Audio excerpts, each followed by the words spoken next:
The proposed Ministry of Livestock Development in Nigeria is a strategic initiative by the government to address the pressing challenges in the livestock sector and employs over 30% of the rural population. This ministry aims to enhance food security and economic growth by tackling issues such as low productivity, high disease prevalence, and inadequate infrastructure. With Nigeria importing over $1.5 billion worth of livestock products annually, the ministry's objectives include improving local meat and dairy production, ensuring better animal health, and creating sustainable jobs in rural areas. Through modern farming practices, effective disease control, and improved market access, the ministry seeks to transform the livestock industry into a more significant contributor to Nigeria's economy and food security.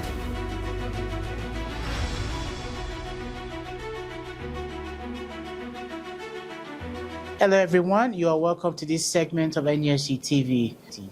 Today we are having the Executive Director of the Dairy Ranchers Association of Nigeria, Mr. Diana Basi Akpanyang. Welcome, sir. Thank you very much for having me. Yes, sir. Okay, so to get this started, one of the first and most fundamental questions we'll ask is, so how would you assess the ongoing food inflation in the country? Oh, well, it's interesting because I would say that, and I think I would be right if I say that at this point, Nigeria is facing a food crisis. Because if you look at the figures released by the National Bureau of Statistics for June 2024, food inflation in the country stood at 40.9%.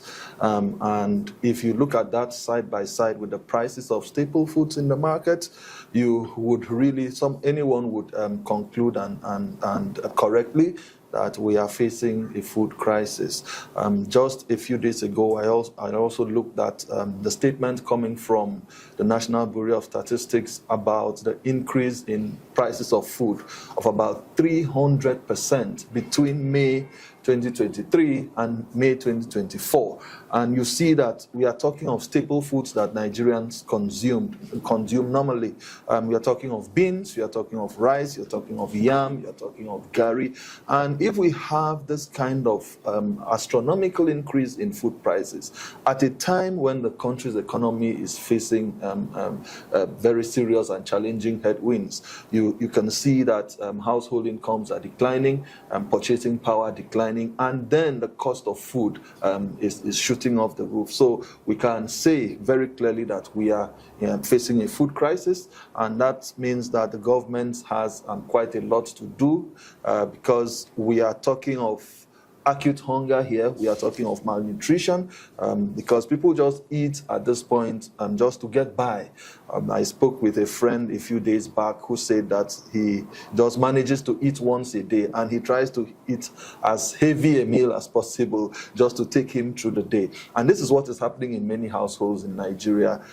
Everyone just gets whatever they need to eat to get by.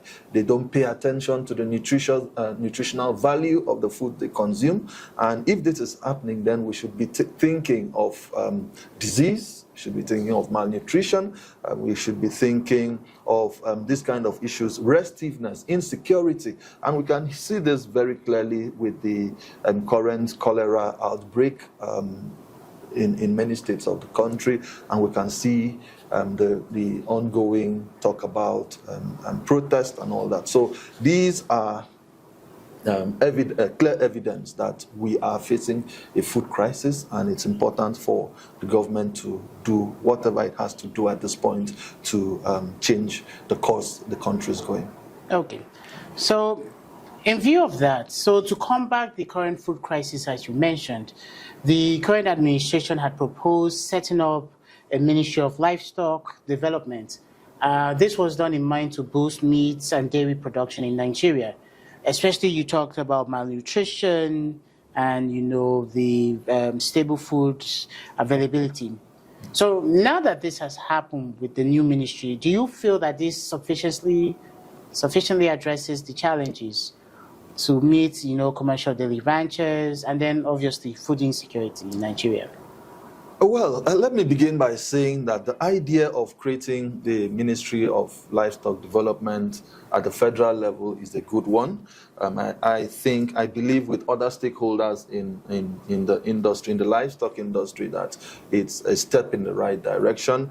It's an idea that we have stakeholders generally in the livestock industry have advocated for some time now. And the reason is not far-fetched. The livestock sector in Nigeria is a massive economic sector. Just recently, the National Bureau of Statistics conducted a survey, National Agricultural Sample Survey for 2022. And it was one of the very striking results of that survey is that Nigeria has about 40.2 million agricultural households. And if you look at it from the point of view that a household in Nigeria would have sometimes average of 5 persons, some 3, some even higher than 5. So you see that almost the entire population of the country is involved in some form of agricultural production. And it is that same survey also showed that about 40.42 million, 42% of that number of the households participate in poultry. I think 41% participate in goat rearing and about 16% in cattle. So we have a huge livestock industry. Livestock industry that we talk about meat, we talk about fish, we talk about milk, dairy, and then we talk about hides and skins, at leather. So it's a massive industry, an industry that holds so much potential. But when you look at the contribution of that industry to GDP, as we have rightly pointed out earlier, that is just about 9 to 10%. So you see that we have potential in our hands, but the industry is underperforming.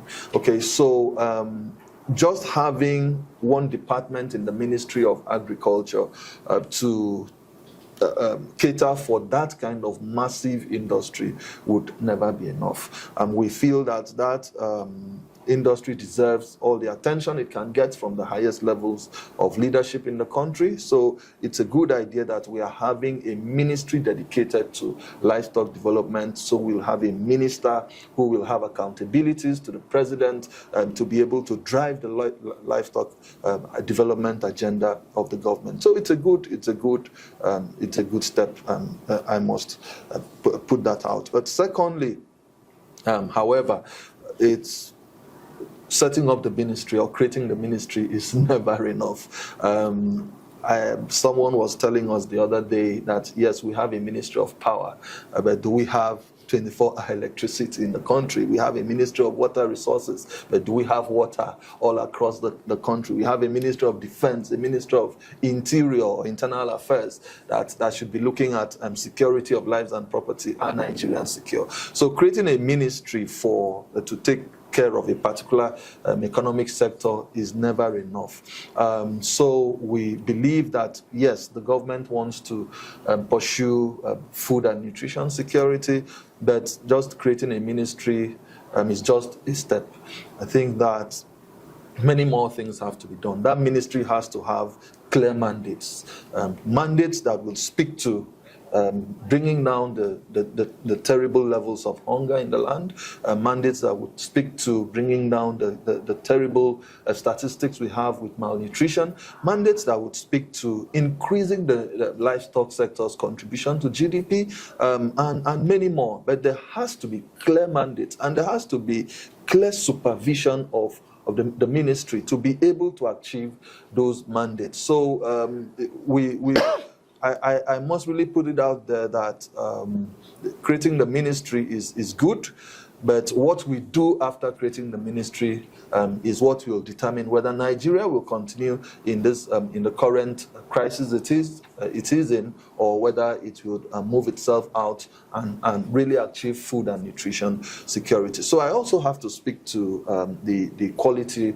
of human resources that would have to populate that ministry if we want it to succeed. I think the president and the government itself has to really think through the quality of personnel who would man that ministry, and we have to speak also to the funding to that ministry. So these are the various interdependencies that would foster the kind of success of strategic objectives that we expect from that ministry. So yes, the ministry, creating it is good, but so many other things have to be done to make it succeed. Okay, well, thank you very much. So from your response, I latched onto two things, so which brings more questions. All right, so there are two things you brought up. You brought up like the governance framework of this new ministry, and then you brought up meat and dairy production. So I think I'll start with the governance sector. So a lot of people, so the introduction of this ministry has had a generally mixed review. And a lot of people I think that, it's a duplication, it's a waste of resources. But from your experience, what proactive steps can the government take to avoid duplication and wasteful allocation of resources if it sets up this ministry? I know that you've mentioned, the funding, there's a clear mandate and human resources, but we see that some of its mandates might, again, arguably, might coincide with, the existing Federal Ministry of Agriculture and Food Security. Yeah. So. All right. Yeah. Thank you. And I understand the situation out there where many Nigerians, so to say, are worried and concerned about the possibility of duplication of efforts. But I think that if we get the right things done, we would not ever have to fall into that situation where we have duplication of efforts and then wastage of resources. I think that to start with, the agricultural industry or the agricultural sector as a whole has about four major pillars. One, you have the crop production, you have the livestock, you have fisheries, and then you have forestry. Yeah, so, and we have spoken about the fact that livestock as a subsector of the agricultural sector contributes very little to GDP, about 30% to agricultural GDP. But you see that the focus has always been on crop because of that agricultural sector's contribution to GDP. I think the crop industry does about 88% to 90%. So it is only natural that the ministry would usually gravitate towards crop production.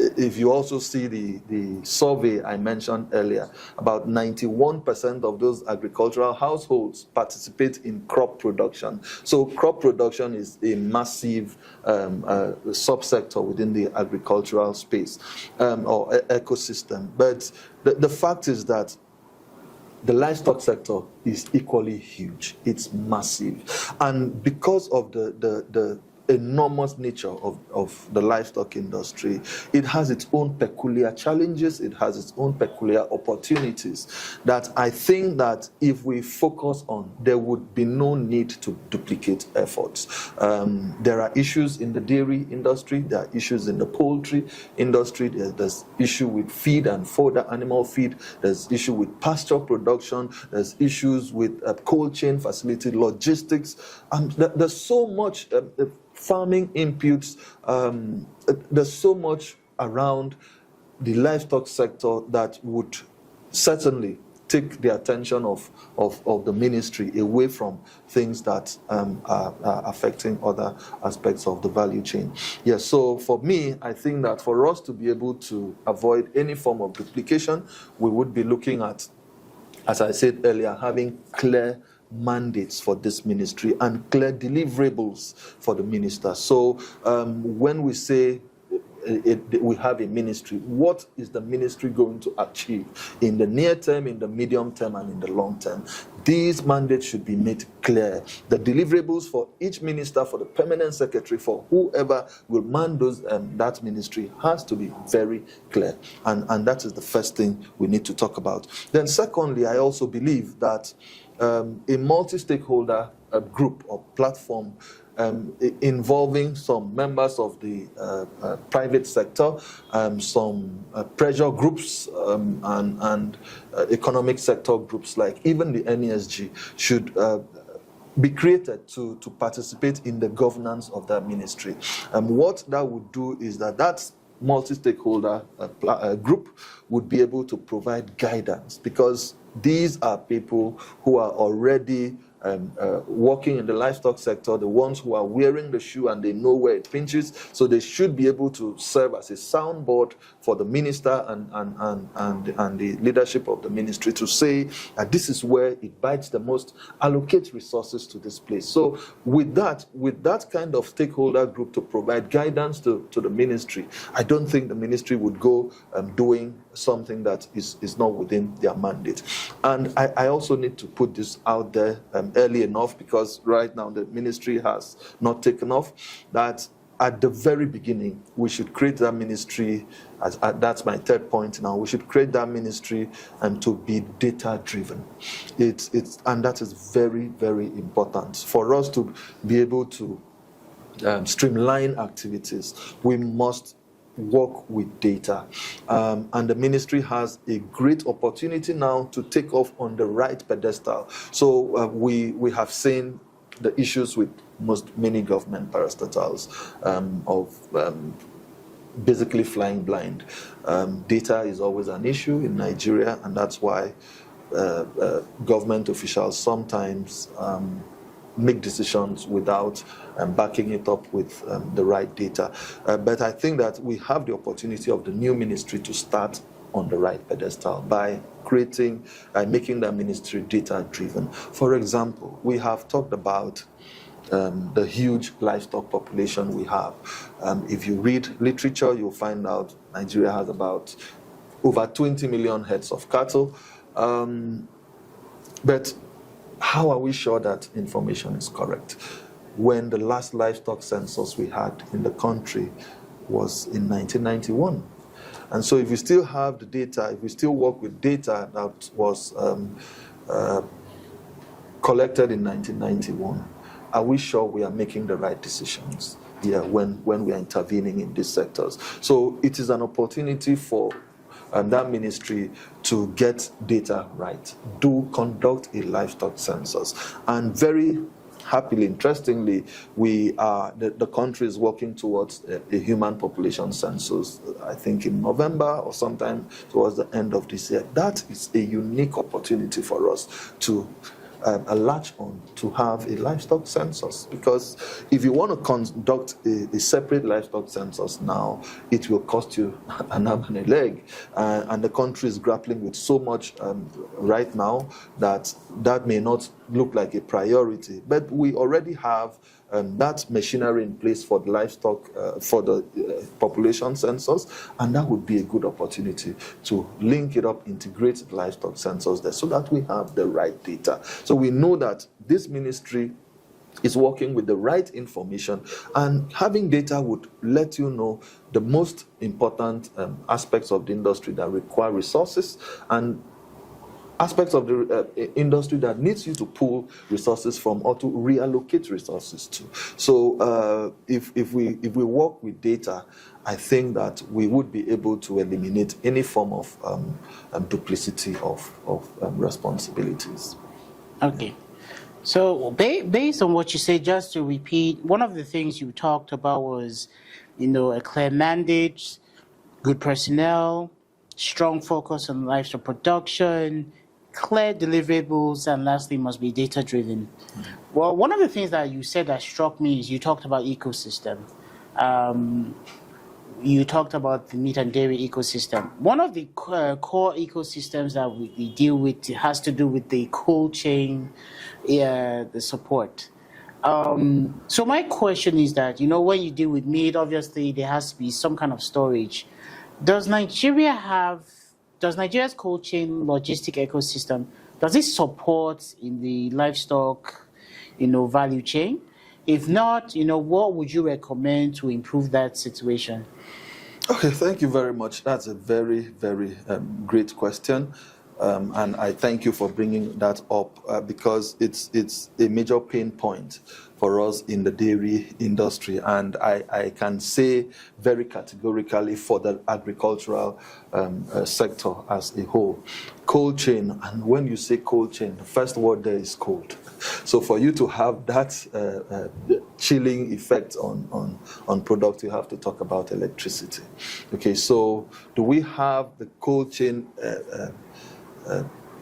ecosystem that would sort of support agricultural production in Nigeria? I would say that there's so much improvement needed, required. Yeah, that is because if we look at the kind of the mass, the scale of agricultural production that we need to take us out of the doldrums of the very situation that we have found ourselves, it is agricultural production that is required in massive scale. And when you produce crops or livestock products, most of them have very short shelf life and they require to be stored. And when you talk of storage, you are talking of cold chain facilities. And for you to be able to power cold chain facilities, you need electricity. So we don't have the cold chain infrastructure system that can support even what we are doing now, not to talk of where we intend to get to. So I would suggest, since you have asked for ideas on how we can improve the cold chain ecosystem, I would suggest that, first of all, that we have to really deal with the situation with electricity, power. And happily, I think that power generation and distribution somehow have been moved from just the exclusive legislative list to the concurrent list so that state governments can participate in that value chain. So I would make that call to the federal government, to the state governments to ramp up efforts in terms of getting electricity to the rural areas. Most of our agricultural production take place in the rural areas, and we have a huge rate of post-harvest losses. Yes, farmers, before they are able to take their input or the output from their farms to the market, just talk of tomatoes, for instance, a crop like tomatoes. Talk of animal products like poultry or even cattle or beef. Now, before these products are taken from the farm to where they are going to be sold, sometimes it can take days. And you see that by the time they get to their point of consumption, we have had so much losses that, and sometimes the farmers have to factor this into the cost of the product. So we have to actually do some very serious work with getting electricity to agricultural producing areas so that we are able to power cold chain facilities. But that is just one part of it. The second part of it is that cold chain facilities or cold chain equipment are not cheap. They're not cheap because most of them have to be imported. Okay, for instance, in the dairy industry, very recently, we wanted to get a milk cooling tank for a project we are handling in one of the states in the north of Nigeria. And by the time we got quotes for that storage tank, about a 3,000 liter storage tank, milk storage tank, and we got a quote that was heading to almost $20,000. And that's if you need to buy, for example, if you're an entrepreneur in the dairy industry and you need to buy 3 of that, you know what that would mean to your cost of production. So that amount was actually overboard for us.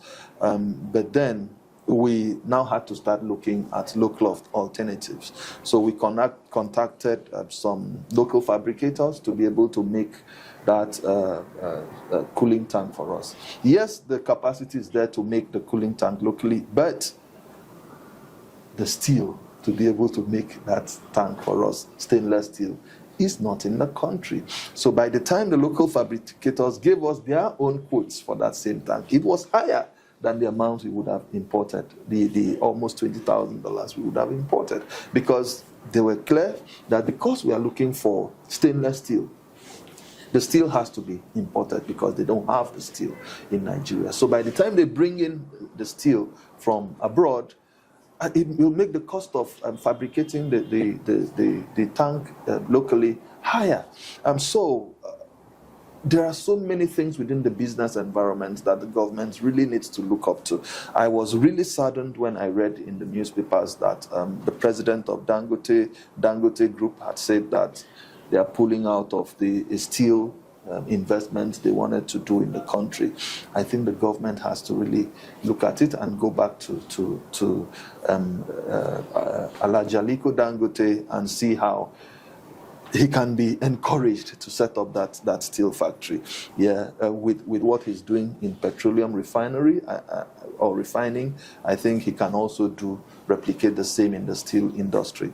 And we've also talked about the Ajaokuta steel mill and all that, and all those investments in the past. But I think that some more private sector entrepreneurs should be encouraged to go into that steel industry, because we need to be able to run a functional cold chain infrastructure system in the country. Then, thirdly, I will talk about the road infrastructure. So it's not just about having a cold chain infrastructure. You have to move these goods mostly by road. Okay, I keep referring to the dairy industry because I operate there, and I know one of the big indigenous dairy companies in Nigeria that has to aggregate milk from smallholder farmers in a particular state in the northeast, and they have to drive their cooling van with milk for about 22 hours to get milk from the smallholder farmers to their factory, because the road that should take maybe 4 hours is in a state of disrepair. Yes, so you can have the cooling van, you can have the chillers, but how would you move the products from point A to point B when the state of the roads, especially in the rural areas, are nothing to write home about? So I think that this one has to do with the federal government, the state government, and even the local government to step up efforts in terms of repairing and constructing and rehabilitating roads. Roads, especially the local and the state government, in the rural communities where you have agricultural clusters, so we can be able to, even when we have the cold chain facilities to store the products, we are able to move them as smoothly as possible. Then finally, I would say that it is time right now for Nigeria to utilize the rail system better. Okay, I know we have some cities at the moment connected by rail, but we have not had that conversation about conveying agricultural products by rail.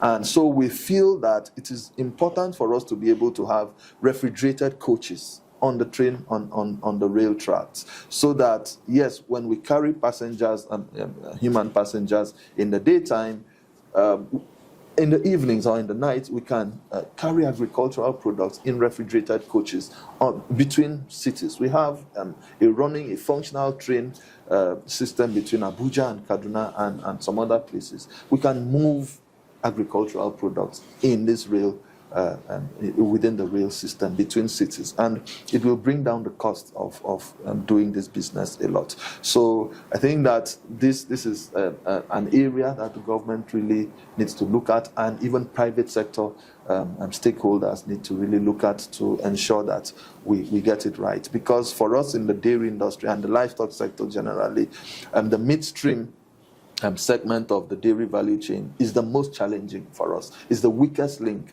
That midstream is where you collect milk, where you aggregate it, and where the logistics aspect of it, of moving it from the farm to the factory. It is the most challenging. The investments there are low. The pain points there are numerous, and so we need to do a lot to ensure that we correct these things in these various aspects of the value chain. Thank you. Yeah. Thank you so much, sir. So we've spoken quite a bit about the, cold chain logistics, value chain. We've spoken about meat and dairy products. We talked about food inflation. There's a lot to unpack, and you hosted a myriad of issues in this particular sector. So, which brings me to this final question: do you believe that food security is achievable in Nigeria? I mean, if so, what would be, from your expertise, what alternative measures would you recommend besides, of course, the setting up of this livestock ministry? Also, would you also recommend how to actualize this vision? Because ultimately, one of the things you stated in the beginning was that the aversion of the food crisis. So this is the core of the entire thing that we are facing in Nigeria. So how would you recommend it, sir? Okay, again, that's a great question. Thank you for that. So I would begin to answer that question by saying yes, that I believe that food and nutrition security can be achieved. So we are not just talking of food security, we are talking of food and nutrition security. The right quality of food is important. Are we giving our children the right amount of milk they require to grow well, to grow their bones and to grow their mental capabilities? Are we giving them the right amount of eggs to consume? Are we consuming the right amount of vegetables? So just having food all over the place is not enough, and if people are just consuming carbohydrates and moving around. So we have to be able to integrate nutrition security when we are having this conversation. And you could see that sometime last year, the president, he just resumed as president a few months, and he declared a state of emergency on food security. And that should tell you that this was the situation we are in now was already envisioned, even though the right steps that needed to be taken probably were not taken. So that's why we still found that landed in this situation. But is food and nutrition security possible? I would say a big yes to that, any day, any time. Why? Because Nigeria has the potential, and I have to say this over and over again. We have the land resources. We have the human resources. We have the right climatic conditions to to be able to feed ourselves. We have everything in place that we require, naturally and by design, by our own design, to be able to be a net exporter of food products, agricultural products. So can we achieve food security? Definitely a yes. But is it the Ministry of Livestock Development that would help us do that? I would have to say again that creating that ministry is not enough. So many other things have to be done. Looking at the agricultural value chain, you see that there are endemic and systemic issues that the government and even private sector stakeholders need to be able to work around for us to achieve food and nutrition security. And first of all, I would talk about the issue of insecurity. And we have heard this spoken about in various fora, that farmers are unable to go back to their farms in certain states in the country. Yeah, that's because there is insecurity, banditry, kidnappings, terrorism in diverse places. Some people who were farmers in communities are living in internally displaced persons camps, and they are not able to do their farm activities. So I think that dealing with insecurity is right now, it has to be on the front burner of government. We need to tackle endemic and systemic insecurity in the country, especially as it regards farming communities. I know that the government sometime established an agro rangers department. I don't know how much that is working, but something really has to be done to improve security within the agricultural system. It is very, very clear. It's difficult to move goods from point A to point B on the road, because sometimes even the drivers and the delivery personnel on these trucks get kidnapped on the highway. So we need to deal with insecurity. It has to really be dealt with. The government has to bring in private sector stakeholders also to support in intelligence gathering, in dealing with the situation. Even traditional rulers will have to be co-opted into the security system to be able to work out a workable and functional agricultural systems security for the country. We need to deal with insecurity. Then secondly, I think that we need to also talk about the fact that the government and, again, farmers need to be mobilized. Government needs to mobilize farmers to embark on massive production of agricultural production of massive scale. At the point we are, and this is what we have suggested before now, that we don't have to pay lip service to the issue of acute hunger anymore. We need to mobilize Nigerians to go into massive scale farming, agricultural production and processing. This is something that has to be done as a matter of urgency. And I have heard commentators making this point to the government. I believe that they are listening, and they should listen, and the Ministry of Agriculture and Food Security should listen, and the new Livestock Development Ministry should listen, that we need efforts, massive efforts all across the country. We need to look at every state and every region with the crops and animals they have comparative advantage, and we need to encourage stakeholders, players, actors to go in and farm. We have an opportunity again for the second season farming coming up around August and September. I think what we did not do earlier in the year, we need to begin to do it towards the end of the year and even next year. State governments have to step up to this. Local governments have to step up to this. We need to harness all our resources, human resources, and go back to massive scale farming, and then provide security for these farmers so that when they farm, they are able to get back the produce from their farms, and also, as we spoke about, storage and then logistics to be able to move their products. And in addition to this, I think I need to also talk about the issue of capital. Access to finance is a major issue in the Nigerian agricultural sector here, because, again, this is a macroeconomic issue with the interest rates. Commercial interest rates at this point goes up to over 30%, and you cannot lend to agriculture at 30%. It's just not workable. It's just not realistic.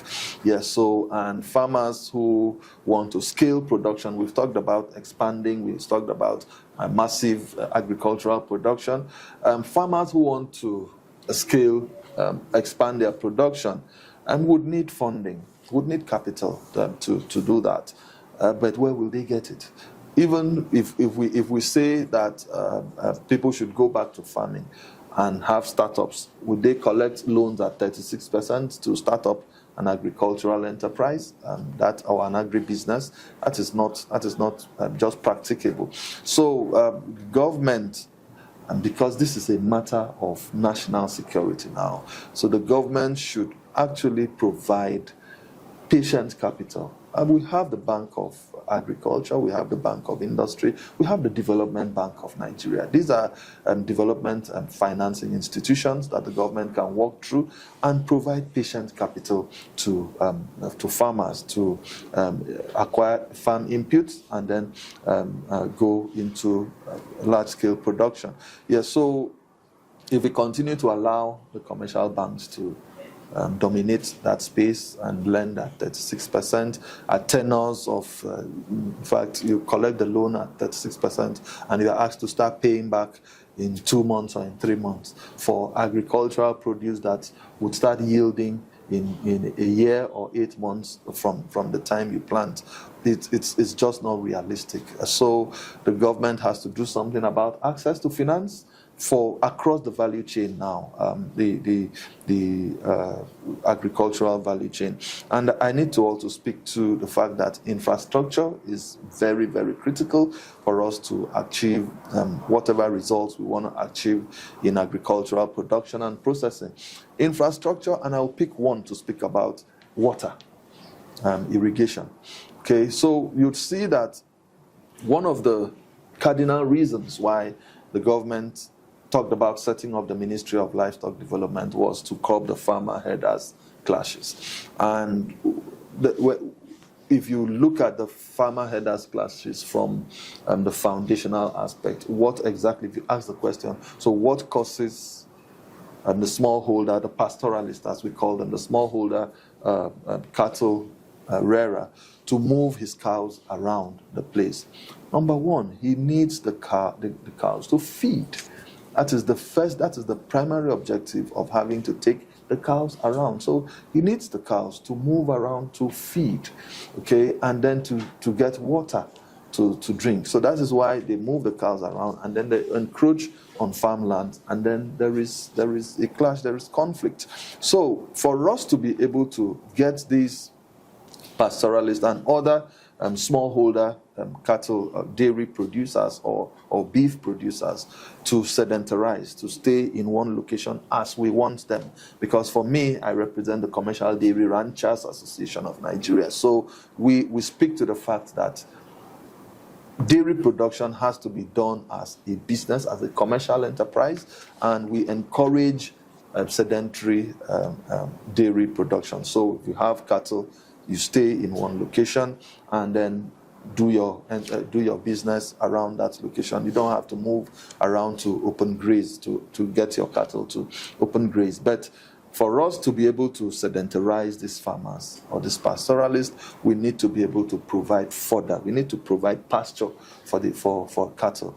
And growing pasture demands that we have to have water. So if we still depend on rain-fed pasture production, so during the rainy season, we have grasses growing all over the place. So the pastoralists would move around to one community and stay there for months. We don't see them. But once the dry season comes and there is no longer water there, and they don't have feed for their cattle, they move them to areas where they feel they would get grasses for the cattle to consume. So we need to be able to provide spaces for these smallholder farmers to stay and then plant the feed and water it. Whether it is dry season, it's rainy season, there has to be provision for water to water the crops, because we have this seasonal increase in agricultural production in Nigeria because the farmers mostly depend on rainfall. But during the dry season, we struggle because we have not invested in irrigation as much as we should do. So I think that this is a critical area that government at all levels and private sector stakeholders will have to really critically look at to be able to deal with the issue of food insecurity. Then finally, I really have to mention this, that if we would achieve food security, food and nutrition security in the country, then the efforts to do that would have to be private sector led. Okay, it is very important that we put this out there. So encouraging investors to come into the agricultural sector is a strategic imperative for the government. So whatsoever the government can do to incentivize investors to come in to the sector, to grow and process and add value is very critical. They have to do it. So and this is also calling on investors, private sector investors, to look at the agricultural sector, because if we want to depend on the government for everything, we will not be able to move forward, because there is a limit to what the government can do. But if we are going to achieve food and nutrition security, the private sector must be in the driving seat of agricultural production and processing, so that even when we have small farming or small agricultural enterprises, you know that these are run as commercial enterprises. These are run as businesses. We are not doing agriculture as a cultural imperative. We are not keeping cattle as just as a store of wealth, or because that's what our forefathers did. We have to look at agribusiness as a commercial enterprise, something we make money from, and this is what production is all about. So if you have cattle, you can make money out of the milk from that cattle. You can, if you have birds, poultry birds, you can make money from eggs. You can make money from selling the meat also. So it has to be private sector led. If we would achieve food and nutrition security, the government would just provide that enabling environment, which we have spoken to in the course of this interview. But the private sector has to be in the driving seat, so that we know that these enterprises are run as proper commercial enterprises with profitability in view, and so that we know that in the long term, sustainably, we'll be able to achieve food and nutrition security. Thank you very much, sir. A lot of apt insights. I was just trying to scrabble and write as many as possible. Once again, thank you, Mr. Apanyang, for your time and for your insights. And, we hope to hear from you more often. And we wish you all the best, especially in this time. Thank you very much, sir. Thank you. Okay, today we've come to the end of this segment. The role of Nigeria's Livestock Ministry in ensuring security with Mr. Diana Basi Apanyang. If you liked what you heard today, please don't forget to like, subscribe, and we'd like to hear from you in the comments.